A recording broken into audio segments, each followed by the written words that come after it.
All right, welcome everyone. This is Joe Bavonese from Uncommon Practices, and today I'm very excited to give you an overview of Google AdWords 2019, the agony and the ecstasy. And I'll explain what that means in a minute.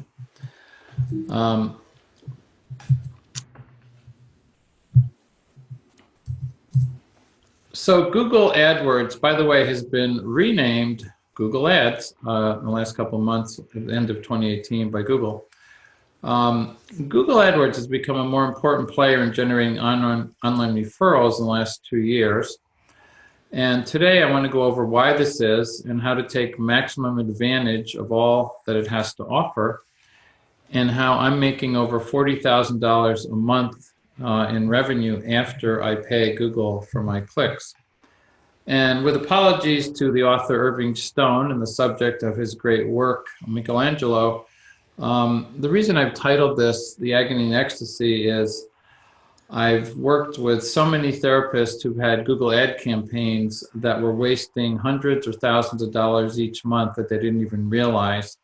And it's very agonizing when I show them that, but at least we're able to stop the bleeding at that point. And I think part of the reason is Google really lulls you into submission thinking, oh, it's really easy to create an effective, profitable campaign. And they make it seem very simple and easy. And the reality is just the opposite. It's not easy, it's very complicated, and it keeps changing every single month. So you really have to keep up on it and all the changes if you're going to succeed. So the ecstasy part of my title is if you do set it up correctly and you stay on top of the updates, an AdWords campaign can generate referrals month after month, giving you unparalleled control over your intakes. I know a lot of people, they run their ad group, they run their ad campaign until they're full. They have a few open, then they pause it, then they have a few openings, they run it, and then they pause it, and it gives them a lot of control over their private practices or group practices. And I just want to remind everybody that don't ever forget, Google depends on advertising for almost all of their revenue to fund all of their free services like Gmail or the Google Calendar or all the other things. There's so many things they offer for free. And then they have their moonshots like the self-driving car programs, etc. All of this is funded almost entirely from advertising. In the last quarter of 2018, as an example, Google made $27.7 billion in revenue, but 24 of that 27 came from advertising. So that's pretty amazing. After all these years, there's still what business owners call or business analysts call a one-trick pony. So as a result, I'm going to keep echoing this theme in this webinar. They do some blatant things and some subtle things to waste your money on clicks that never have a chance to convert to a real client. So I'm going to cover those things today so that there'll be no chance of you falling prey to those kinds of things. So I've been using AdWords since 2005 in my own private practice, and I've been helping other people with their campaigns since about 2008. And AdWords has changed tremendously in that time. They just make changes all the time, some big, some minor, but you really have to stay up to date on it. Even a year or two, so much has changed is that a lot of campaigns will lose their effectiveness if you're not on top of it. Sorry, I went back. AdWords has been one of the main drivers in the growth of my group practice, which now has 28 therapists working in 3 locations, generating over $2 million a year in revenue. And I'm also fortunate that the Google AdWords headquarters internationally is in Ann Arbor, Michigan, where I live. One of the co-founders of Google attended the University of Michigan here in Ann Arbor, and this was his gift to the city. So I've been able to visit the headquarters. They give me free breakfast. I feel like getting comped at the casino because I spent so much money with them. But it's actually a fun place to visit. There's dogs running all over the place. There's bicycles, brightly colored walls. It's kind of not as fun as the one in California, but it's kind of fun. Anyway, let's start today let me just review a couple of basics about internet marketing, which is the biggest source of private practice referrals this year and several years. And one marketer that I respect summed up internet marketing this way. He goes, "It's a hypercharged race for increasingly fractionalized attention." So the biggest challenge in internet marketing, and really any marketing this day, is attention. People's attention is so scattered. They're getting bombarded with information from every possible direction, from multiple apps, from social media, from messaging, from email, from faxes to Slack, and it goes on and on. So to get someone's attention in this market is very difficult. And so you have to have a way to get your message across in a very concise way that's emotionally engaging and gets them to take action. So there's two skills that you have to master to succeed in internet marketing. The first one is obviously you have to have a website that you get visitors to. And typically the two ways to do that are the free organic search and the paid search. And once they're on your website, you got to find a way to get them to contact you. And that usually there's three ways to do that. There's phone calls, emails, or text messages. Those are the three ways. And it used to be fairly easy to get found on page one of a Google search for free, which we call organic search.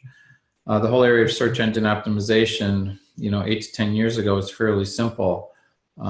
Google had 12 to 14 individual therapist websites on the page, and there wasn't a whole lot else going on. And if you knew how to do some of the on-page stuff and get a few inbound links, it was pretty easy to do. But since then, Google's faced a lot of pressure from their shareholders and competition, especially competition from Facebook advertising. And so both Facebook and Google have been in a serious competition for eyeballs and advertising dollars. And they both moved to this, what we'll call pay-to-play model. If you want to get on the first page of search, if you want to get in the newsfeed on Facebook, you have to pay for the privilege to get there. So what Google's done to deal with that is they have to make more money, so they've placed more ads at the top of the page. Top of page one, which of course is the most valuable real estate in the search engine world. They've also reduced the number of websites that actually show up on the first page of Google. I'll show you in a minute an example of that. It used to be 12 to 14 individual websites would show up. When I first started teaching internet marketing, that was the norm. And then they have these free business listings.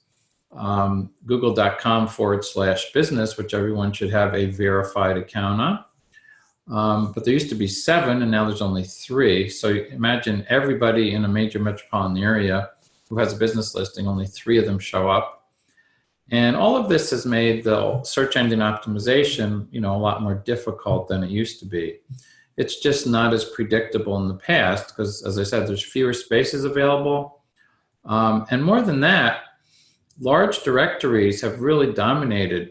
Psychology Today, Good Therapy, Yelp, those kind of things are now occupying a lot of the free, what used to be the spots for individual therapist websites.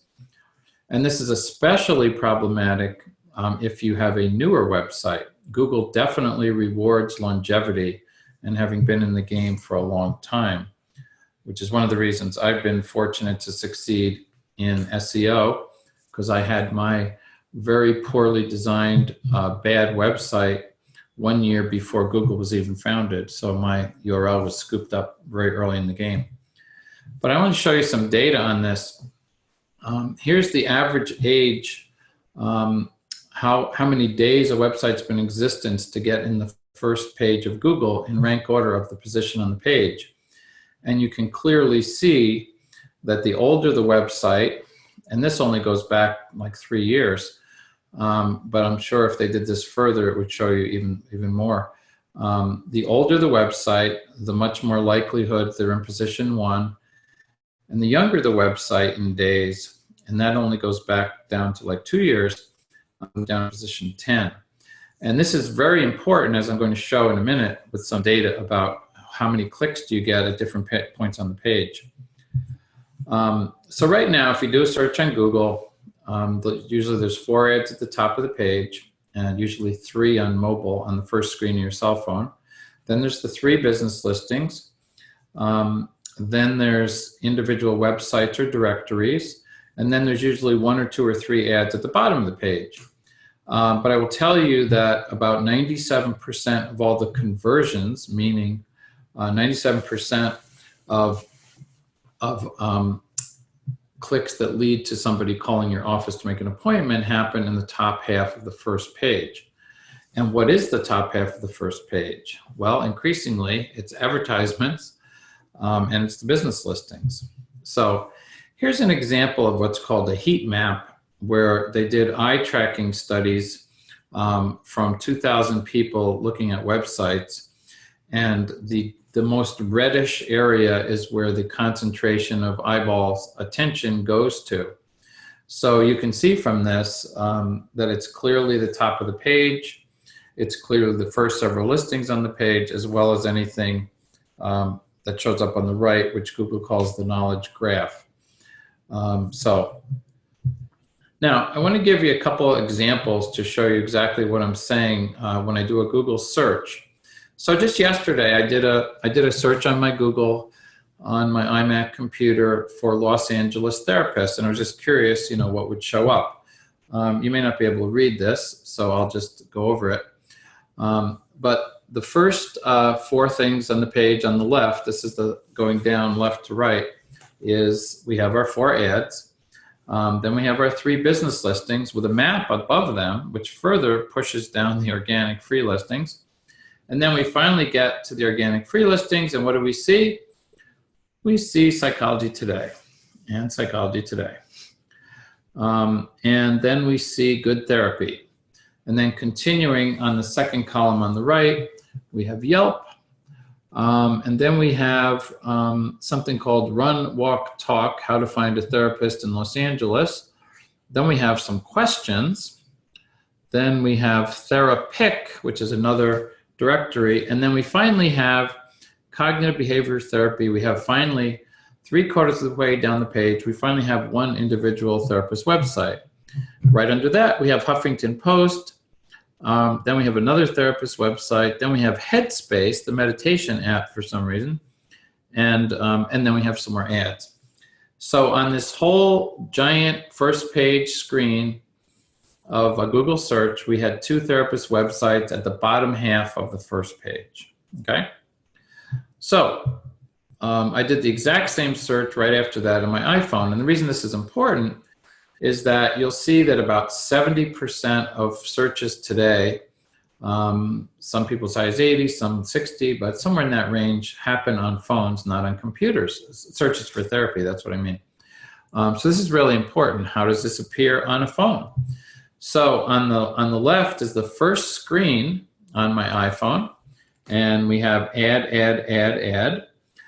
Then we have the 3 business listings with the map on the second screen, followed by Psychology Today, Psychology Today. The third screen has Good Therapy, Yelp, and that article, How to Find a Therapist Without Losing Your Mind, and Headspace. And then on the fourth screen, we have Run, Walk, Talk, How to Find a Therapist Without Losing Your Mind. Then we have the questions. Then we have TheraPick and Huffington Post. So in this case, we don't have any therapist websites on 4 screens on your phone. Now, how many screens do you scroll down when you're on a phone doing a search?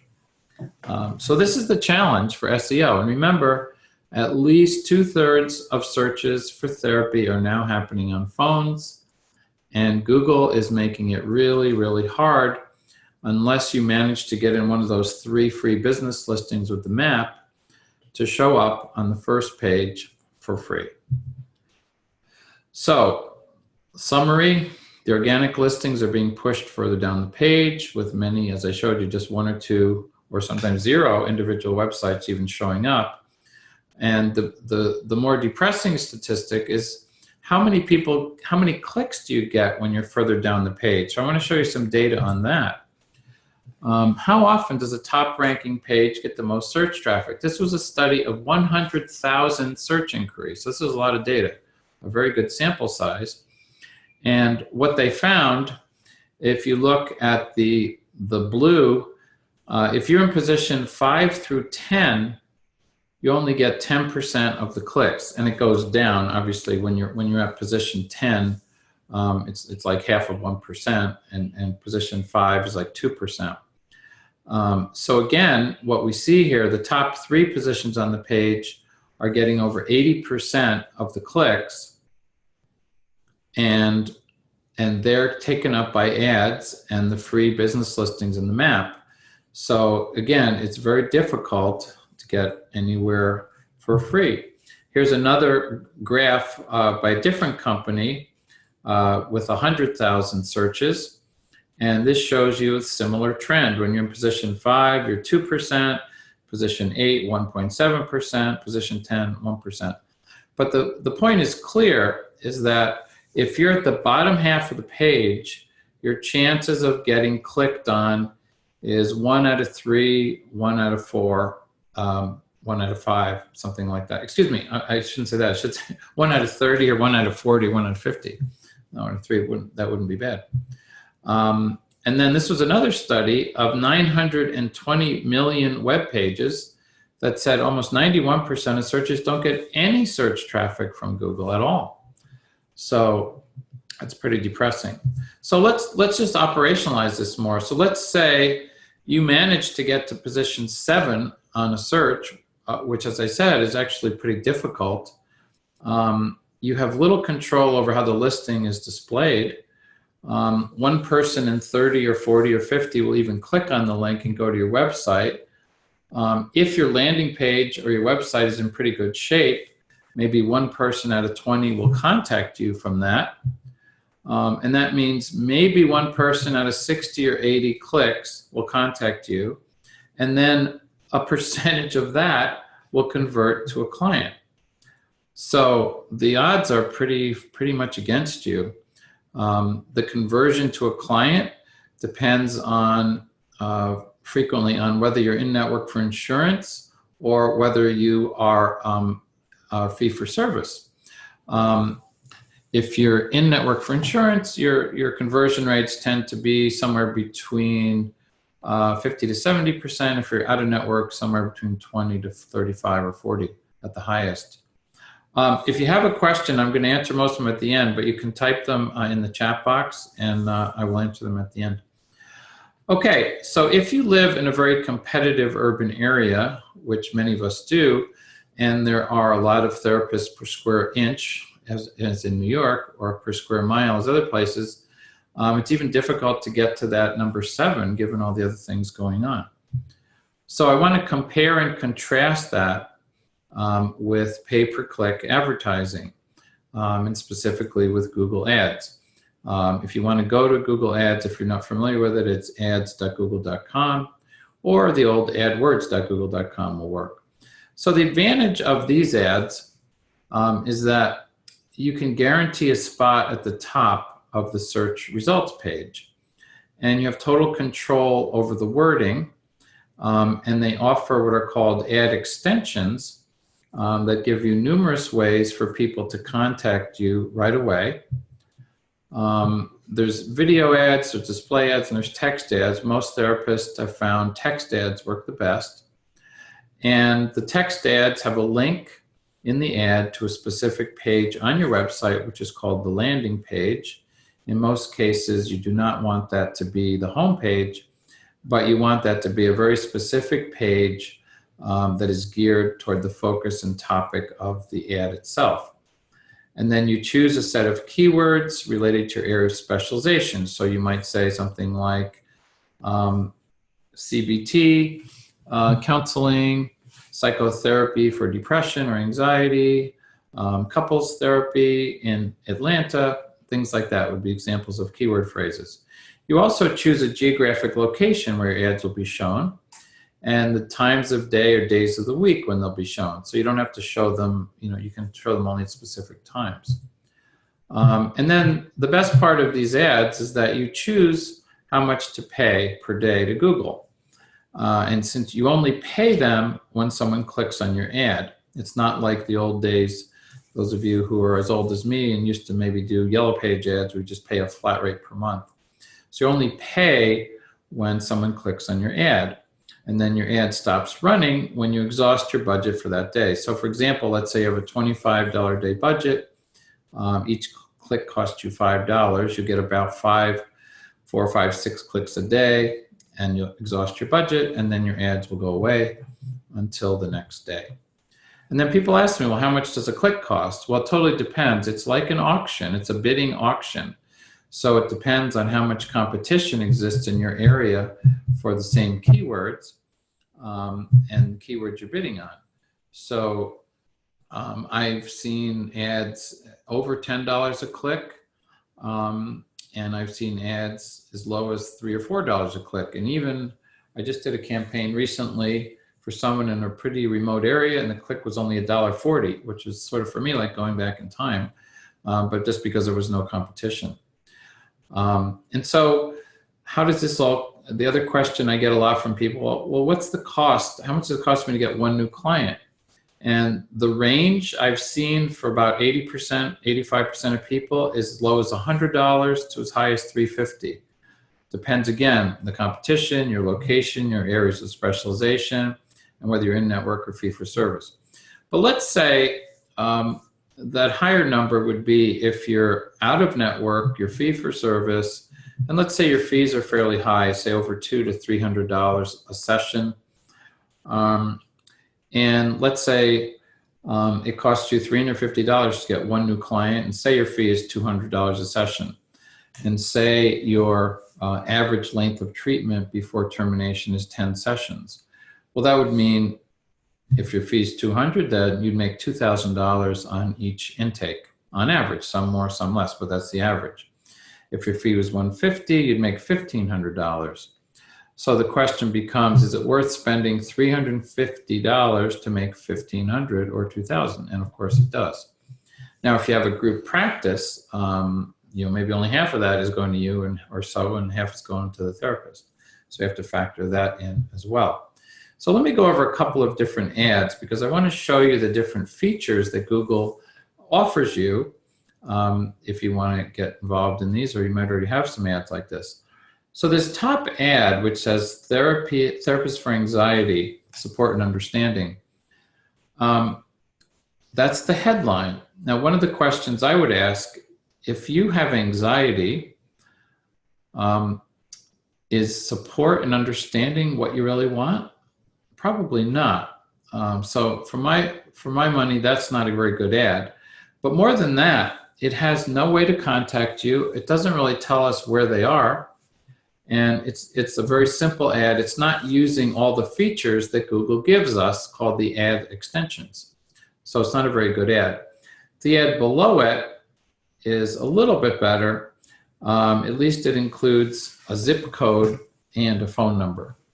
And it also has, if you see in the very bottom in blue, it has what are called 5 site links, so people can go to different pages on your website, and this definitely enhances the number of clicks you have if you have those site links at the bottom. And now we see the same ad appeared again later, and it had the phone number and the site links and the zip code. But if you look at the Kim Carlson ad in Los Angeles, I have no idea who these people are, by the way, I just randomly searched. This is a good ad because she has the phone number, she's got the site links, she's got her address, and she mentions the convenient to Hollywood, Glendale, etc. So it gives you a lot of information. And if you're viewing this ad on your phone, you could click on the location and open your maps, and you could click on the phone number and you could call her right from there. You can also add with Google a message extension so they can text you right from the ad. So there's a lot of things to enhance. So you can see the difference between an ad that has almost no advanced features and some that do. Now, one topic I want to discuss, for those of you who may not be familiar with AdWords, is negative keywords. Negative keywords are keywords that suppress your ad. So for example, if I search for free counseling New York City, you don't want to pay $10 for that click because they're going to probably end up in your website and calling you, and you don't have any free counseling. So there's hundreds of such terms that should be negative keywords like this, hundreds of terms that I've collected over the years. And that if you don't have them in your negative keyword list, people will search for these words and your ad will show up and they will click on your ad and you'll waste a lot of money. Here's a very short list of some of the examples of what I mean that I know many, many therapists have paid for clicks for. They had a keyword for, let's say they had therapy Chicago, and somebody searched for massage therapy and their ad showed up. And for some reason they clicked on it. Bariatric therapy, physical therapy. People who had ad campaigns for depression paid for clicks for economic depression. People that just have the word counseling paid for clicks for counseling office for rent or counseling salary or counseling training programs. People that work with sex therapy have paid for best sex positions. People that deal with infidelity and have the words cheating or cheat on their keyword list, because it does get a lot of searches, paid for Call of Duty cheat codes. So again, these are all examples of people wasting money inadvertently, not realizing that there's more to this keyword game than meets the eye. So it might mean they just don't have the right negative keywords, but it could also mean that they're not properly using what are called the keyword matching options. So the simplest way to put a keyword in is called a broad match. And you simply type the words that you would, the way you would type any other word without any modifiers on it. And that's where people can add anything before or after the word. And that's where if you put counseling San Francisco, people can say counseling San Francisco office for rent, and your ad will show up anyway. So the skillful use of keywords involves usually not using broad match, except sometimes at the very beginning, but using these modifiers and phrase and exact match, which narrows the number of searches you get, but makes them much more qualified to get the kind of potential client that you want. Yeah, so I was just mentioning that. So if you do use broad match keywords, if you are running a campaign, you have to check what's called the search query to make sure what people are actually searching for when your ad shows up, and then you constantly have to add negative keywords. The other thing that happens with broad match keywords is you get a lot of searches for therapist names. So for example, if I have find a therapist as my keyword phrase, which actually is a pretty high search keyword phrase, but it's broad match, well, I'm going to get find therapist John Miller. So I'm looking for my old therapist John Miller, but if you have that as a broad match and you don't have his name in your negative keyword list, guess what? Your ad will show up, I'll click on it, and I'll think my old therapist works at your office. Now, some people argue with me and they say, well, maybe that's true, but once they see how great my website is, they'll want to see me. I think that's very unlikely because I want to see my old therapist who already knows me. I don't want to see somebody new. So that's a problem. Now, another thing that comes up all the time is people say to me, well, how do I know if it's working? You know, I'm paying all this money to Google, sometimes hundreds, sometimes thousands of dollars a month. And a lot of people say to me, well, it must be working, Joe, because I'm getting clicks every day. Well, we just saw that that's not necessarily true. There's a lot of denial and fantasy in just getting clicks. We just saw how you can get a lot of inappropriate clicks in your campaign. And to be honest, some of the campaigns I reviewed, I have a service called the AdWords Tune-Up where I review existing campaigns. Some of them have been 80% inappropriate clicks, as high as that. So it's very easy to have that happen. So to really find out if it's working, you want to use what's called conversion tracking, okay? So Google offers you 4 ways to track conversions on your Google Ads.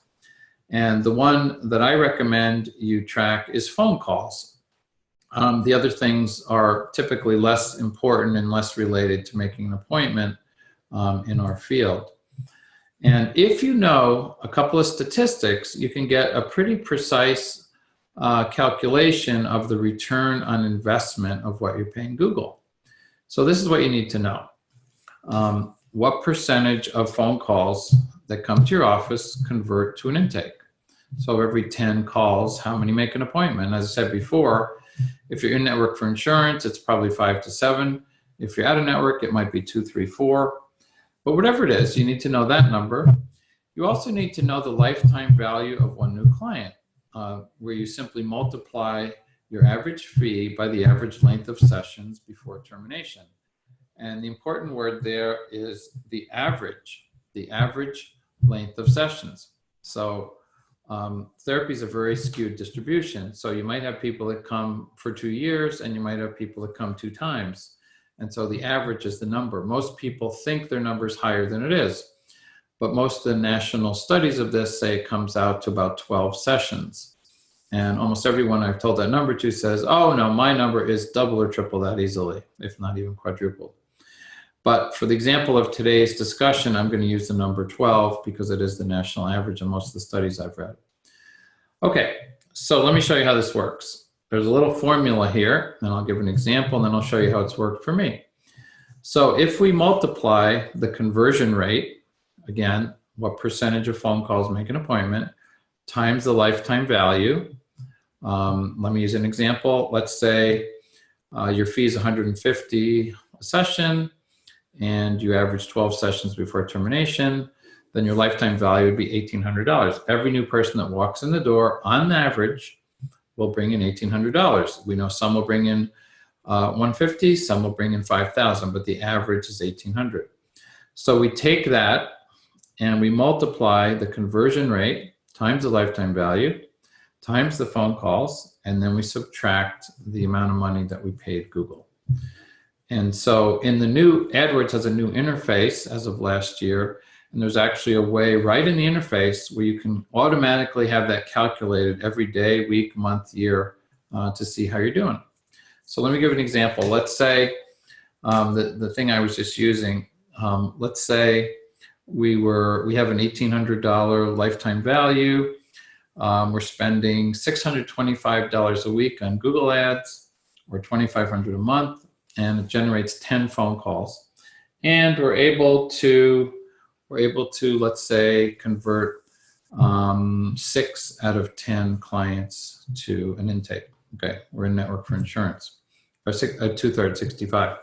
So the way this would work out is that we would pay Google $2,500, and we would generate, after we pay Google, $9,200 for a return on investment of 368%, which again, simplified, means every dollar I spend on Google, I make $3.68 for that.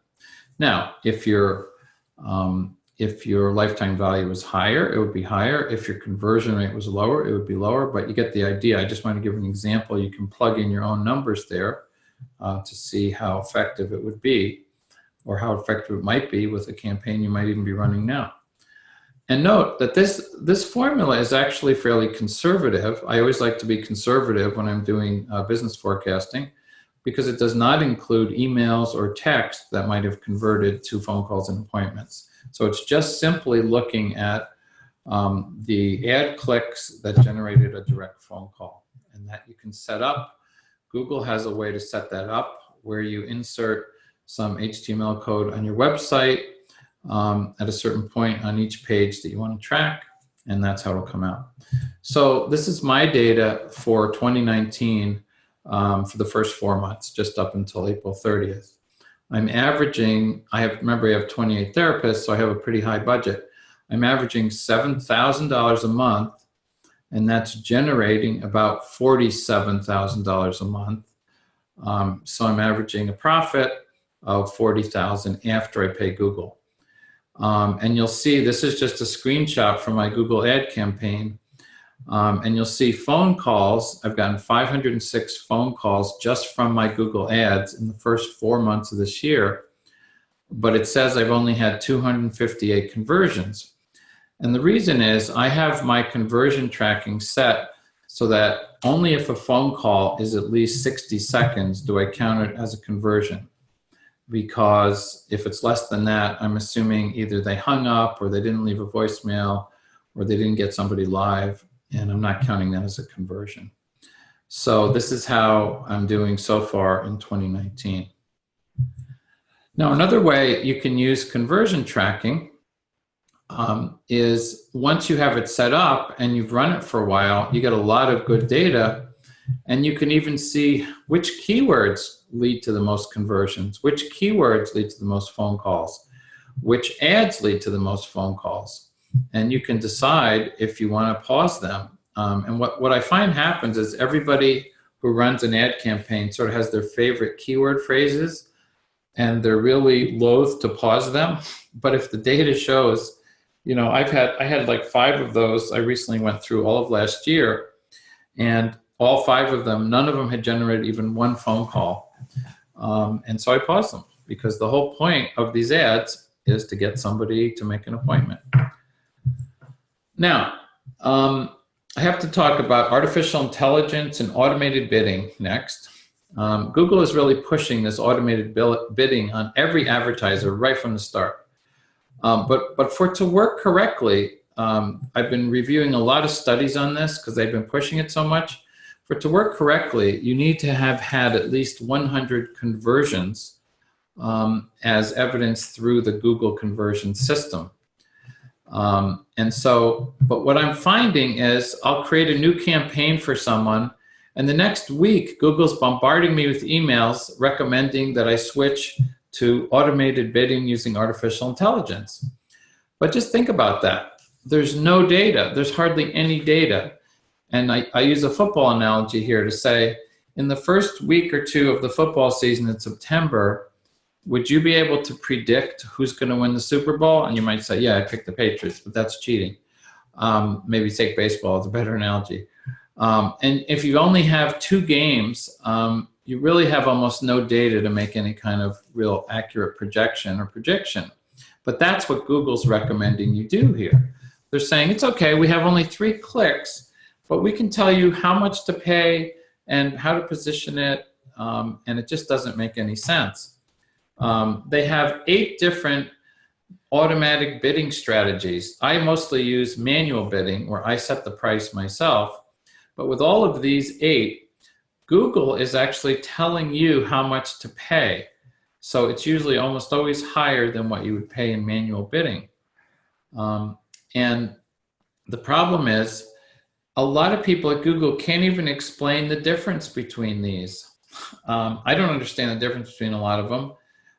Maximize conversions, maximize clicks. Well, that sounds good. Wouldn't I want more clicks? Well, I tested maximize clicks versus my manual bidding.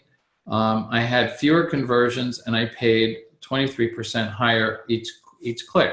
So I paused it. So the nice thing about Google Ads is you can test things.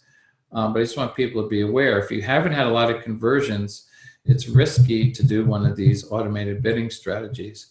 And I thought this was funny. 3 months ago, Wired Magazine had this article. Google and Microsoft warned that artificial intelligence may do dumb things. And they're constantly improving their algorithm, and they're constantly adding more data to make it better. But you have to wonder how good is Google at this point in time at predicting psychotherapy referrals. Okay, so just mentioned that. So now I mentioned, I want to go over the ways to be, if you have a Google campaign, the ways that Google will waste your money. They definitely will waste your money. They will definitely try to waste your money in numerous ways. So these are the ways. By default, your ads will run 24/7. I'd say about half of the campaigns I've reviewed had their ads running 24/7. This is not generally a good idea unless you work with insomnia.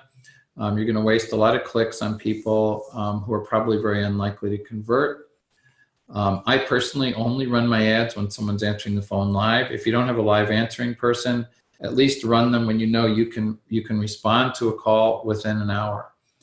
Another thing they do is by default, they run your ads all over the United States, or even all over North America, Canada, and the United States. I've reviewed about 25 campaigns where people said to me, Joe, I don't think it's working. And then I looked at the settings and they were running their ads 24/7 all across the entire country of the United States and Canada. No wonder they weren't getting clients in their city. There's a thing called search partners, which is these off-brand search engines that hardly anybody uses, like AltaVista and Ask Jeeves. By default, Google wants you to turn those on. I've tested this thoroughly. The click-through rates are 1/10 of Google search, so you want to turn those off. They also have a thing by default where they include searches for people who don't live in your area. So for example, if I'm running an ad in Chicago and somebody in New York searches for a therapist in Chicago, maybe for a friend or something, your ad is going to show up even though they're not sitting in Illinois. So again, this is something that usually never converts very well, and you can turn that off, but that's the default setting. The next thing they're doing, which is pretty outrageous and arrogant, they're creating new ads in your campaign and not even telling you what they're doing. So just imagine a computer is generating ads for psychotherapy on their own without any knowledge of our field. And I'll show you an example of how they're doing this. They're also try to make you think you can create negative keywords, save you money, and make Google less money. So the way they do it is they have what's called exact match. If you just say, oh, make this, okay, somebody search for Call of Duty cheat codes. Okay, I'll make that a negative keyword. But the way Google does it is the only way they make it negative is if every single word is searched for in that exact same order. So if someone searches for a different game cheat code, your ad will still show up and you'll pay the money. That's a waste of money. The other thing they started doing last year was charging over your budget if you're under budget. So let's say your budget's $25 a day, and on Tuesday you only spend $20. Well, then on Thursday, they're going to charge you $30 to make up for what you didn't pay the day before. So they're actually, you are setting a daily budget, but they will sometimes not go over it. And one of my favorites is they used to have a service called AdWords Express, which was an easy way to get started. You would just give them your website, they would make the ads, they would choose the keywords, they would choose the price, and you don't have to do anything. And they rebranded it as Smart Campaigns, which Joe calls stupid campaigns because you have no input on the negative keywords, you can't choose the time of day, you can't choose the ads, and you can't choose the price. And you can't use any of the ad extensions. But these are now called the Smart Campaigns as opposed to the Search Campaigns. Somehow those don't go together. And if you see at the bottom of this slide, when I mentioned they're creating ads without your input, unless you check the bottom, don't automatically apply ad suggestions that Google creates, and they put not recommended because we would lose money. But you have to manually check that, or else they're going to make ads that you won't even know are running and might misrepresent your brand. And this was my favorite thing of all time, which just happened a month ago. And Google, I got this email in April, and it said, we want to free up more of your time. Isn't that great? Isn't that benevolent? We will apply recommendations for you. We won't tell you what they are, but we'll make recommendations how to make us more money, waste more of your money, so you can stay focused on running your business. We're really dedicated to helping you get more time to grow your business and make us more money. That's why we would like to apply the following recommendations unless you opt out in 2 weeks. Unless you opt out, not opt in, but opt out. So I know about 40 people that got the same email, and they forwarded it to me and said, what do I do? And I said, you opt out. I mean, we'll review the recommendations, see if they make any sense, but don't just blindly say, okay. But what's really annoying about this, they're doing more and more stuff without even telling you, and then you have to opt out and be aware of it. Here's the other thing I said, whenever you start a new campaign, what's checked by default? Search partner sites and the display network, both of which convert at a horribly low rate in our field. So you want to uncheck those. So some other tips, I mentioned there are these ad extensions that you do want to use. the call extension, the site link, location, call out message, and structured snippets. And ideally run ads either when someone answers the phone live or when you can respond within an hour.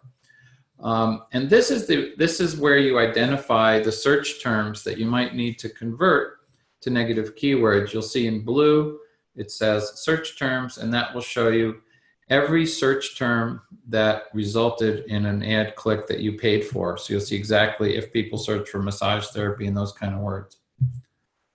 Now, another feature that is relatively new is demographic targeting. Google is not as good at this as Facebook. Facebook knows much more than people realize. They know your net worth, they know the car you drive, they know your ages and names of your children, and everything else, which enables them to do very precise targeting, which, as we know, sometimes is used for political purposes. But Google has started to pick up on some of this. They're saying not all of their clicks are available for this, but they do have data on household income and age. Now, if you live in an affluent area and you're fee for service, do you want half of your clicks to come from people in the lower 50% of household income? Probably not. So you can just pause that. You say, if anybody's in that category, I don't want them to see my ads. Similarly, there might be an age group. If you only work with adults, do you want somebody 18 to 24 to see your ads who's very unlikely to convert to a client? Then you can pause that. So these are all ways to save your money. The other thing you can do is in your geographic targeting, you can exclude areas which are lower income, okay? So let's say you have, you live in an urban area and there's one or two areas that are zip codes that are low income, then that's what you would exclude. So those people would never see your ad. David, I'm doing that right now. You also can test responsive search ads where Google asks you, give me 5 headlines and 5 description lines, and we will put all together in every possible combination, okay? And then we'll see which ones have the best click rate and the best conversion rates. And that's also helpful. You can test that on a limited basis, maybe on one ad in an ad group, and see how that performs. Avoiding the smart campaigns I mentioned. And by default, the other thing that you should turn off, and this is something you should definitely do, they're going to show your ads on sites that they call featuring tragedy, conflict, profanity, sensational, shocking, and games. So you want to turn those off. The other thing is take advantage of mobile. Know that about 2/3 to 3/4 of your clicks will happen on smartphones. So make it very easy for people to contact you on the landing page on your phone with one touch. So if you have a phone number on your website, look at it on your phone and make sure you can touch it with one finger and start a phone call. I also recommend doing texting because that's definitely going to be another area where a lot of people prefer that as a form of contact. The other thing is if you have an area of specialization which is less popular, you'll be able to bid much lower price. So it's a good thing to experiment with an ad group or a campaign in a lower model. And so, for example, I had someone whose specialization was trichotillomania in a major urban area where we get a pretty low price and showed up right at the top of the page all the time because it was a less common specialty. Also, what I'd recommend you do positively is if there's a particular day of the week when you know you get the most calls or the most inquiries, you can choose to bid a little bit higher in your price on those days, just so you make sure you're at that top position. And the trends for the future, more predictions are that they're going to put more than 4 ads at the top of the page. The business owners are going to have to start paying for the free business profiles, and the new ads are going to keep getting bigger, pushing some of the searches further down or off the page. So that's some of what we're seeing.